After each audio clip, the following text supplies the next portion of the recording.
Ito guys, may napanood ako kung saan na lang talaga may bumabagsak etong sa airport sa Nepal, si Mr. and Miss Newpane, nakita sila.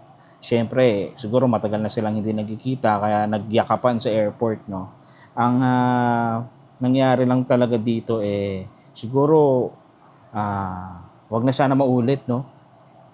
Huwag niyong gagayahin tong ginawa ni Mr. Newpane sa ni Miss Newpane kasi grabe yung nangyari kasi habang nagyayakapan sila, no, yung elderly woman watched them intently while pulling her bag. Okay? So siya papalayo siya. Kaso she tripped over her feet. So, she stumbled to the floor. Kaya talagang sobrang nakakahiya yung pangyayari. Panoorin nyo guys, no. Ayan. Yan si Miss Nupane. Kasalubong si Mr. Nupane. Ayun, nakita nyo yung elderly woman. O yan, no. Nakita nyo? Nadapa, guys. Nadapa siya, nakakahiya talaga yung nangyari, oh. Ayan, nilapitan siya ng ibang mga nasa airport. At habang masaya pa din si Mr.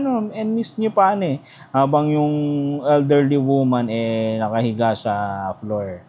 So siguro iwas-iwasan na natin yung pagyayakapan sa airport kasi delikado din pala yan, no? Kasi syempre yung mga tao diyan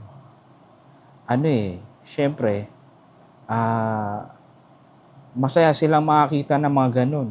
Kaso hindi na nila namamalayan na pwede pala silang madapa, madulas. So siguro pag ako naging senador, pagbawal ko to. Bawal magyakapan sa airport, no? Dapat lang tayo, normal. Yung parang wala nangyari. Kuwari, matagal na kayo nagkita, 10 years na kayo nagkita, tapos sasalubungin mo sa airport, ano lang talaga, taasan na lang ng kilay, di ba? Tapos sabay kayo umuwi, ganoon na lang, doon na lang kayo magyakapan pag uwi, no? Kasi pag sa airport kayo nagyakapan, pwede pala mangyari yung mga ganito, no? So, siguro, yun lang siguro. Next time na lang, okay? Gusto ko lang talaga na may content,